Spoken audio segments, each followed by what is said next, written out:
Bon, alors je vais quand même vous montrer la méthode de création des tracés selon Adobe. Et pour faire ça, je vais ici ouvrir une nouvelle image toute petite. Vous ne le faites pas, vous regardez. Voilà. Alors, chez Adobe, comment est-ce que ça fonctionne? Eh bien, il faut prendre la plume, évidemment. Ensuite, il faut tester, tiens, j'ai la plume, et quand j'enfonce la touche CTRL, qu'est-ce que je vois apparaître? C'est la flèche blanche, parfait. Raccourci. Ensuite, il faut faire des tracés, et je vous montre quelle est la méthode de création de tracés qui est préconisée par Adobe. Ne faites rien, regardez. Vous allez avoir l'occasion de le faire sur la voiture. Pointeur précis, c'est la touche verrouillage majuscule. Je clique un premier point. Je mets une petite tangente comme ça. Et oui, c'est la méthode de création préconisée par Adobe. On fait une toute petite tangente. On enfonce la touche CTRL et on va ajuster la première courbe là. Puis on fait petite tangente et on ajuste la première courbe. Petite tangente, touche CTRL, ajuster, etc. Petite tangente, touche CTRL, ajuster. Si on doit changer de direction à un certain moment, c'est touche Alt et on va casser la tangente pour aller rediriger dans le sens où on veut que ça aille. Comme ça, par exemple. Petite tangente, touche CTRL, ajuster. Petite tangente, touche CTRL, ajuster. Vous allez avoir beaucoup plus facile pour faire les courbes de Bézier, puisque c'est M. Pierre Bézier qui a inventé ce système-là. Il travaillait dans l'industrie automobile, vous êtes au courant que ça s'appelle des courbes de Bézier? Vous allez avoir beaucoup plus facile pour faire les courbes de Bézier si vous faites des petites tangentes comme ça, parce que vous avez chaque segment courbe là. Il est principalement modifié par une moitié de tangente, mais l'autre est tellement petite, elle influence très peu. D'accord? Et c'est pour ça que c'est assez facile de manipuler les tangentes. Si vous faites différemment, ça va être plus chipot. Si vous faites des grandes tangentes, ça va être beaucoup plus difficile d'ajuster. Vous allez devoir jouer avec la tangente qui est là, et celle-là aussi, pour manipuler la même courbe en fait. Hein. Ok? C'est pas bien. Ça devient trop compliqué. Vous essayez de modifier la courbe ici, mais ça modifie aussi la précédente. Problème. Ok, donc c'est cette technique que je vais utiliser pour faire le détourage de la voiture. Donc allez-y, vous allez dans la palette des tracés, menu fenêtre tracé. Parfois, si la voiture est sur un fond uni, on peut faire une sélection. Ça peut marcher.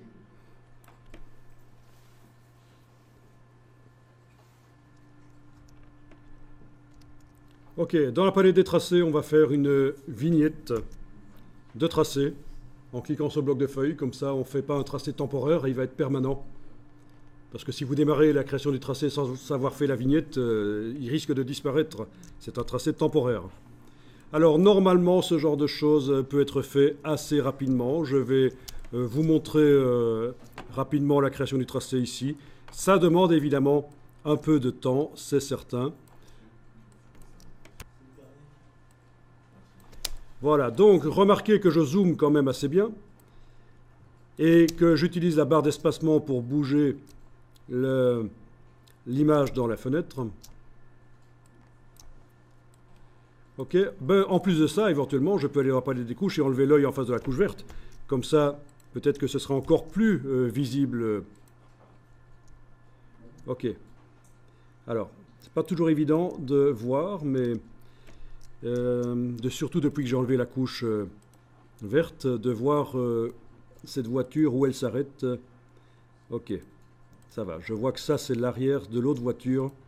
Donc, on va plutôt faire comme ça, je pense. Bon, si c'est pour faire un travail graphique et que vous avez besoin d'une voiture sympa comme ça, si vous vous gourrez un peu sur la forme de la voiture, c'est pas grave. Hein. Par contre, si ça s'adresse à des collectionneurs de voitures et qui connaissent la voiture par cœur, c'est certain que vous avez intérêt à ne pas faire de gaffe. Hein.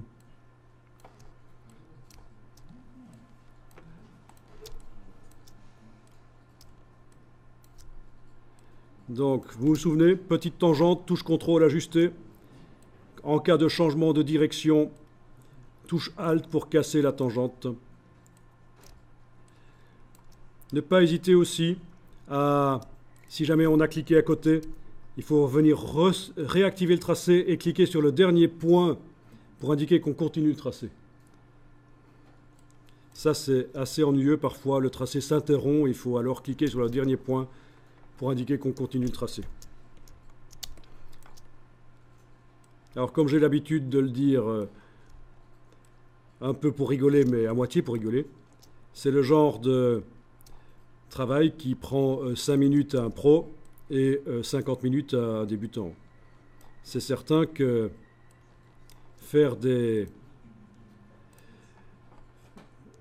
tracés, c'est pas évident. Mais c'est important de connaître cette technique des courbes de Bézier, parce que si vous voulez faire de la 3D, et vous en faites d'ailleurs la 3D, vous avez les courbes de Bézier dans Blender. C'est une des manières de créer les objets. Mais voilà, vous voyez que c'est utile. Les tracés Photoshop peuvent être récupérés en 3D, évidemment. Ceux d'Illustrator aussi.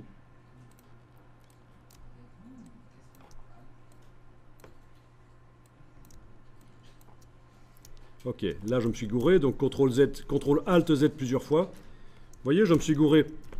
Là, il y a une roue que je dois détourer, donc je ne dois pas continuer la plaque vers dessus, donc CTRL ALT Z, voilà.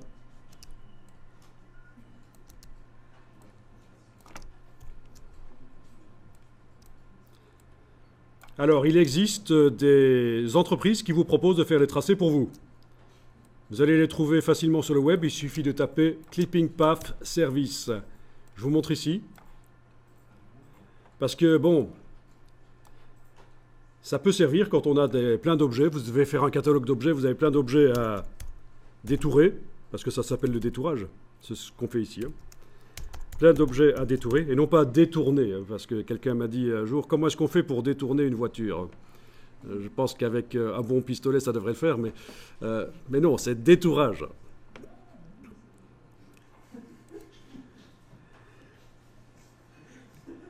Et vous allez, en tapant Clipping Path Service, vous allez tomber sur plein d'entreprises qui vous proposent de faire du détourage tracé ou couche alpha pour vous. Et en général, ils sont situés en Asie.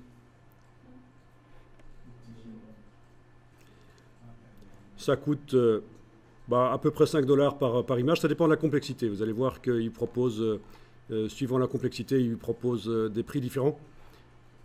Alors, je vous en parle parce que ça existe, mais c'est vrai que ça tue un peu le boulot de gens qui sont en Europe. Hein. C'est certain que, en même temps, ça peut sauver la vie si vous avez un catalogue à faire et que vous n'avez pas le temps de faire le détourage. Vous pouvez faire appel à eux. Je vous en montre ici, mais il y en a plein, quoi. J'ai juste tapé Clipping Path Service dans Google et on en trouve plein. Tu trouves que c'est beaucoup, 5 € pour une image? Ça dépend de la complexité de l'image. Hein. Mais c'est vrai que, bon, c'est des prix entreprises aussi. Hein. Il faut resituer ça par rapport au prix entreprise. Vous avez votre budget étudiant. Les gens ont leur budget famille, mais les entreprises, c'est différent en fait. Hein. On a en général un peu plus de moyens. Et quand on dépense de l'argent comme ça, c'est du service qu'on achète, c'est déductible d'impôts. Donc il faut réfléchir différemment quand il s'agit d'entreprises.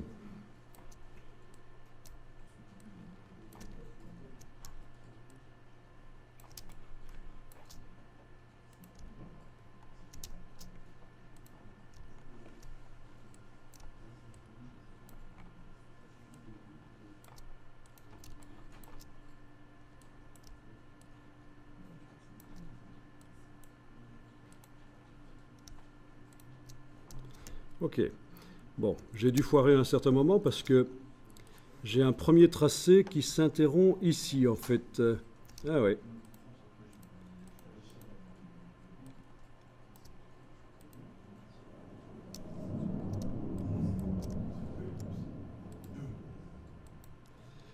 Ok.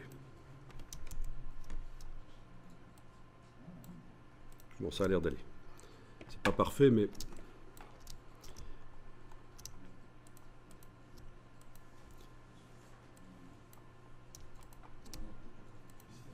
Bon, ça va. Bon, il faudrait faire les fenêtres aussi, parce qu'on voit du décor à travers les fenêtres. Il faudrait recréer un décor à l'intérieur, ou mettre un faux reflet. Bon, on va pas aller jusque-là ici. Vous enregistrez simplement au format Photoshop avec le tracé